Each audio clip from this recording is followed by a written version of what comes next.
Now we are joined by the CEO of Bank of America, Brian Moynihan. Good to have you back here in person. It's great to be here, Margaret. Thank you for having us. Well, our last two guests talked about the fact that we came to the edge. What do you think is the financial cost here, since America's credit rating is still in question? Well, I've been CEO. We had the one in 11, we had the one in 13. It's not good for the United States to go through this. It's a political process. It's good they came to resolution. It's good it's behind us. And I think that has provided momentary momentum in the markets and allows us to face the real economic issues and real debt level issues ahead of us. Because some of the CEOs of banks have talked about setting up war rooms and doing emergency planning. I mean, how much of an impact is there? Well, it's because it's over. There was an impact. We were doing all that. We were prepared in case it didn't come out right, but the good news, it came out right, and you heard your past guests talk about the coming together in the center and voting it through, which is good. And so now we can move forward, but there's still issues ahead of us, and we can talk about those. Well, do you think that they should get rid of the debt ceiling, as some CEOs have called for? That's a political question. At the end of the day, we need to have a serious discussion about how much debt we can have in this country, how much we can afford, and how it's spent. And that discussion needs to go on. The debt ceiling triggers certain debates around it at certain times. It's part of the process of government, and whether you're Republican, the Democrats have to get together and do it, and we have to be careful that we keep the financial stability and strength of the United States paramount, because at the end of the day, if we're not strong, the rest of the world is not going to be strong.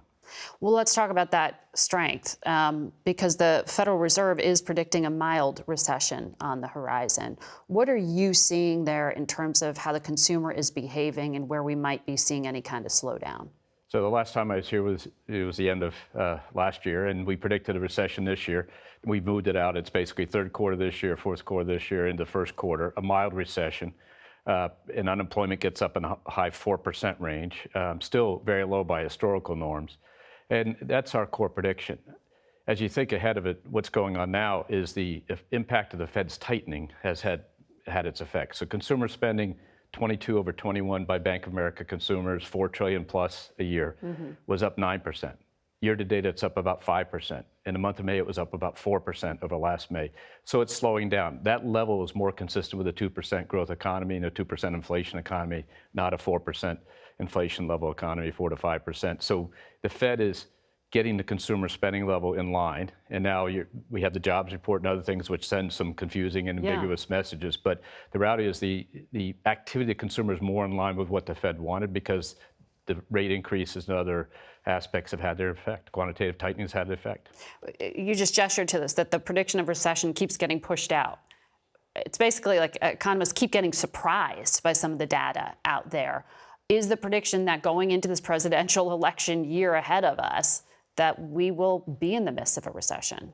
I think we're at the point now with the Fed having tightened as much as it has, with the impact of the failures of two or three banks, which are different than a lot of the banks but failed, the impacts of the Treasury funding that has to come forward, the impacts of the environment around us. It's slowed the economy down. The question is inflation under control? And right now, most people are thinking, like in 1984 when Continental Illinois failed and Volcker, who was fighting inflation heavy, paused then, that maybe the Fed should pause and let the effects of all this take hold, and let's be seeing what happens.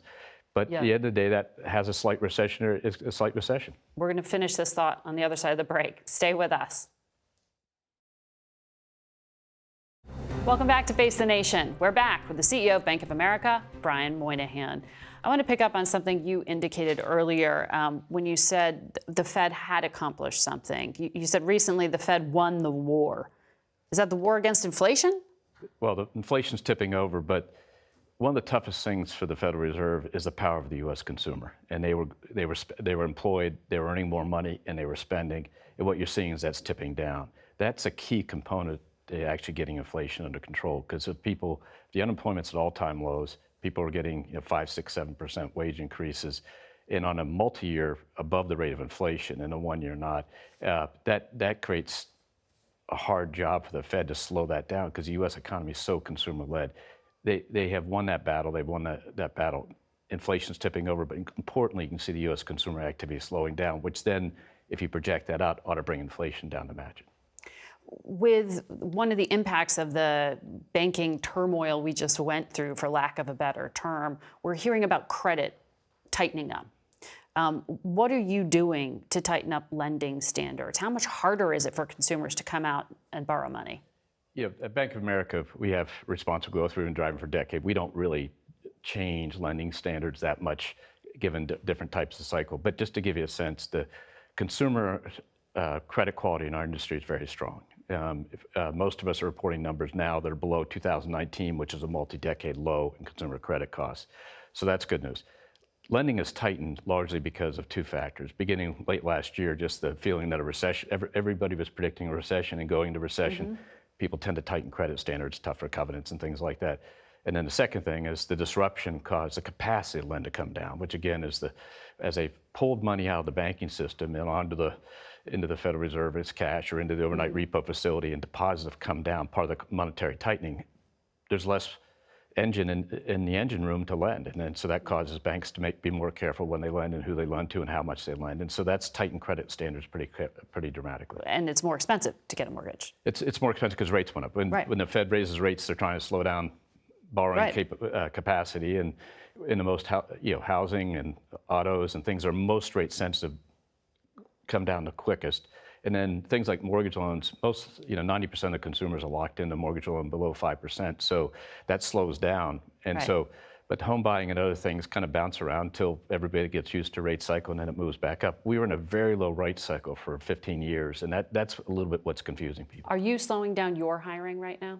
Yes, we are. Last May we hired 3,000 people. This May we hired 700 people, and that's due to the attrition rate has slowed so much, and we need to trim head count. So we'll be down 3,000 FT this quarter. We're not making layoffs. We're trying to do it by attrition, but even the attrition slowed to half what it was last year. And when I talk to other companies, I get the same input. Depends on the industry. If you're trying to get welders in very specific areas, that's a tough work on the employment side. But if you're in a general industry, the employment conditions have leveled back out. They're still strong for employment, but have leveled out a bit. And that's good news because, again, that allows the tightening cycle to pause or slow down and let the economy get back under itself. Brian Moynihan, good to have you here in person. We'll be right back.